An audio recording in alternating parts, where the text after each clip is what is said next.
and quiet in here? I gotta be honest. It's easy to think about peace as a bubble. Ignoring the world so that you can chill out and get a little you time. Or maybe you think of peace as a simple agreement. You do your thing, I do mine. Then we don't have to worry about each other's problems or the ways we're different from each other. Or you might see peace as a big, grand thing. General, this treaty officially ends all wars. But true peace doesn't look like any of that. True peace is messy. It takes hard work and creativity. It says, how can I listen to you first before I speak? It says, how can I learn what it's like to walk in your shoes before I try to fix it? How can we get creative to find a way through? See, when you do the hard work of making peace, others can see God at work in you. That's why making peace is an amazing way to worship God with your life. Because worship, it's about more than just singing loud. It's all about living loud. Hello everyone, welcome back to Trinity Kids at Home. I'm Carrie, and it's a joy to welcome you into our April series called Reconnect. It's inevitable. We're going to disagree. In small ways and big ways, we will have conflict with the people around us. But conflict doesn't have to have the last word. We don't have to stay separated from each other. There's a way we can close the gap. When we make peace with others, it's like we're building a bridge to the other side. We can reconnect and prove that we care more about each other than winning an argument. That's what peace is. It's proving we care more about each other than winning an argument. That means even if we don't always agree on everything, we have to come together and find a way to reconnect. We can try to understand the other person's point of view instead of only seeing things our way. We can build a bridge when we treat others the way we want to be treated. This week we focus on a verse that encourages us to live in peace with others. Choosing peace isn't easy, because if we want to truly make peace with others, we often have to give something up ourselves. But it helps when we stop and think about what Jesus did for us. Jesus gave up his life so that we could have peace with God.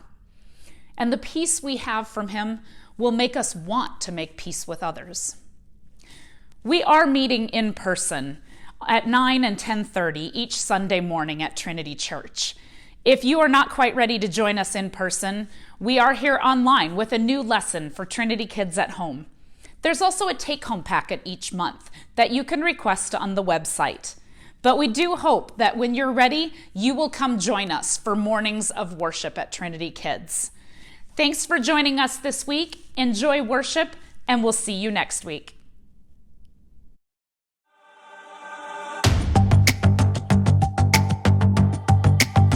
You're my courage, I don't have to be afraid.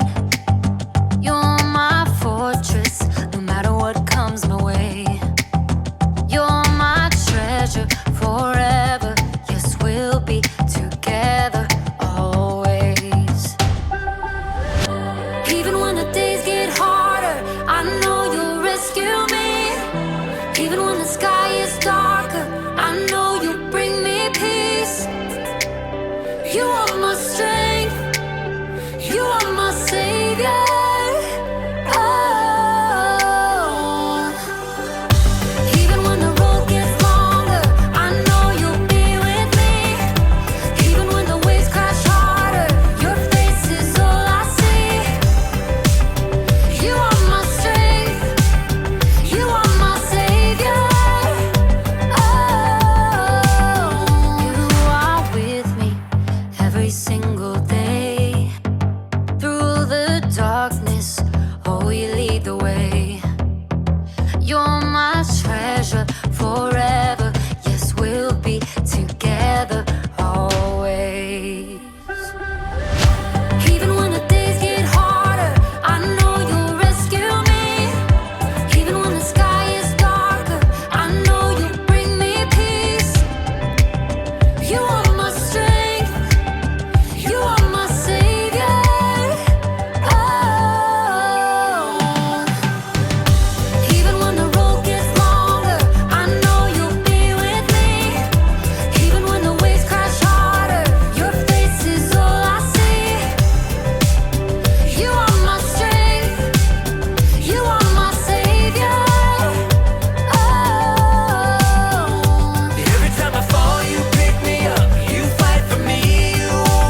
Hi,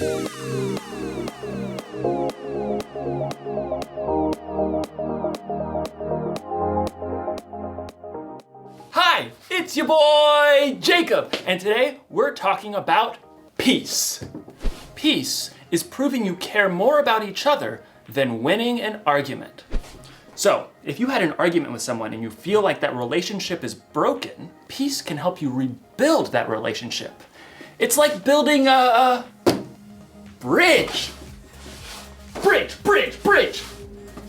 Bridge. You can build a bridge out of anything. Legos, popsicle sticks, spaghetti, and even trash. Sometimes we throw things away without thinking about how much we really need them. So I'm going to recycle this big, beautiful bin of garbage by building a bridge. Let's do this!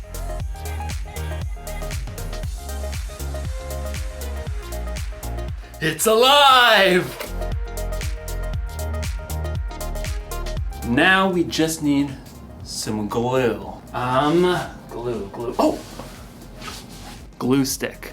That should work, right? Everything you build needs the right kind of glue to hold it all together. Without the right kind of glue, everything can kind of fall apart.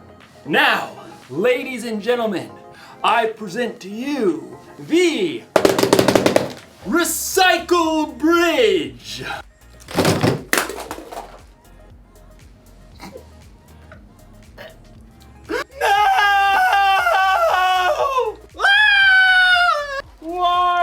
You see, it's hard to make things stick together when you don't have the right kind of glue.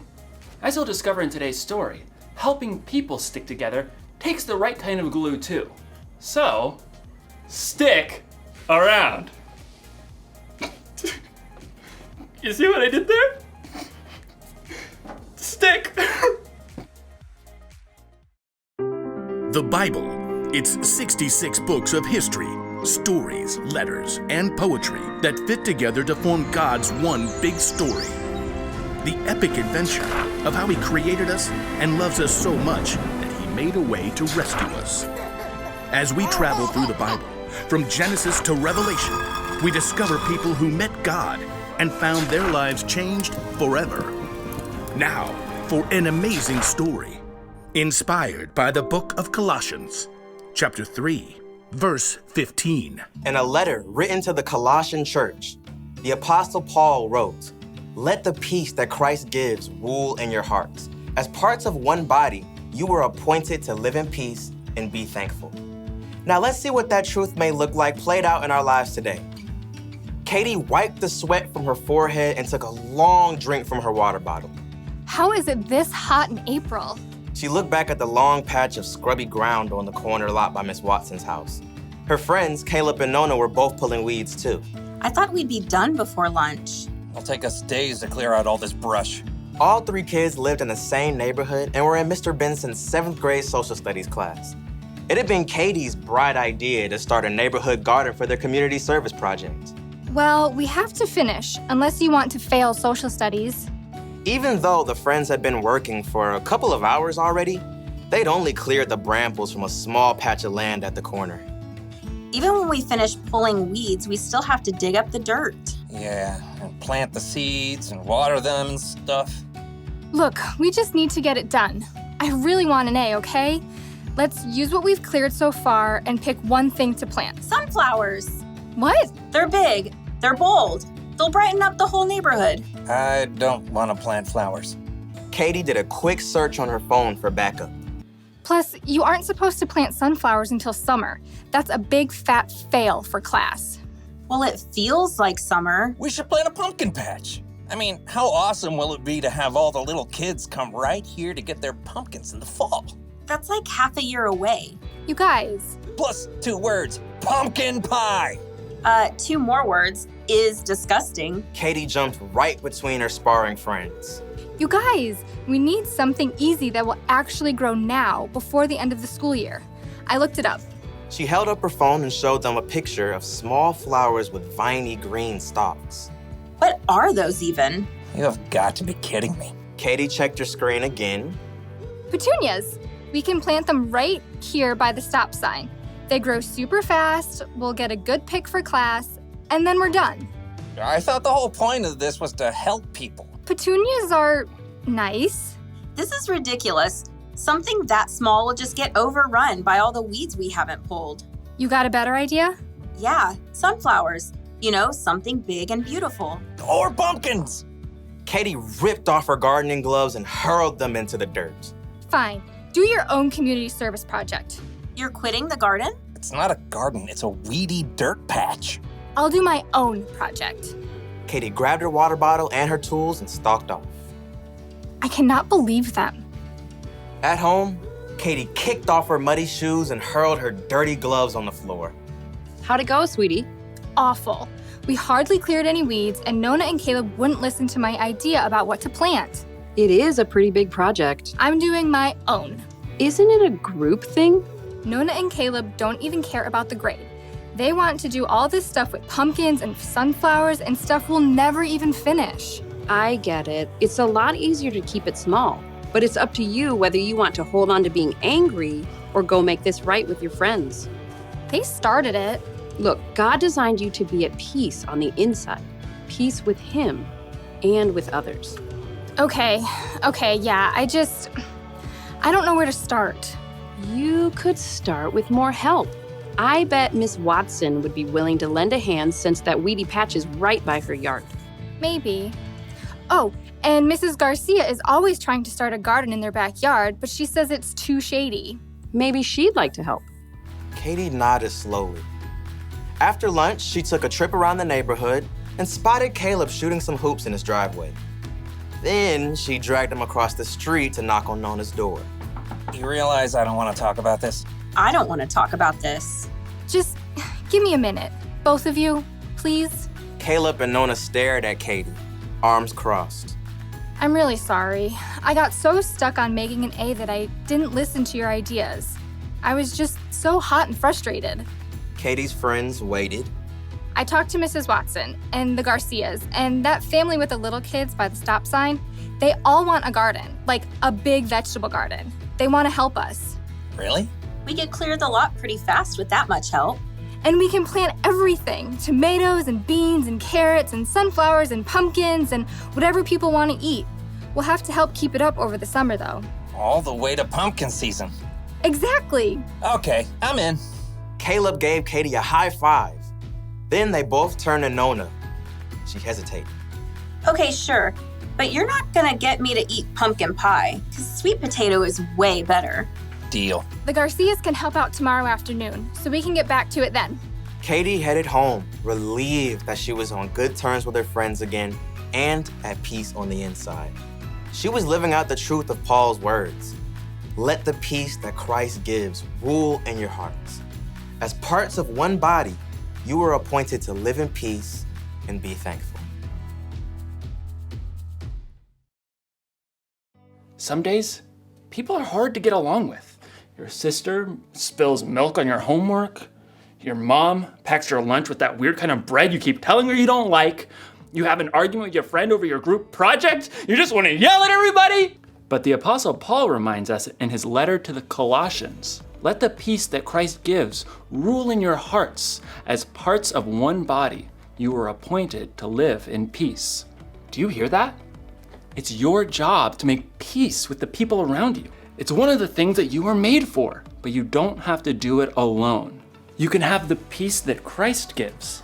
That kind of peace is strong and powerful. It's the glue that holds relationships together. So, if your sister spills milk on your homework, be quick to forgive. If you're in an argument with a friend, be patient and listen. And if you feel like yelling at everyone, count to 10, or yell into a pillow. Or better yet, ask God to give you peace. Don't throw away a relationship without thinking. Peace is more important than being right. Here's the one thing to remember today. We can make peace with others. Think about who you need to make peace with today. Ask someone you trust for ideas on how to take the first step.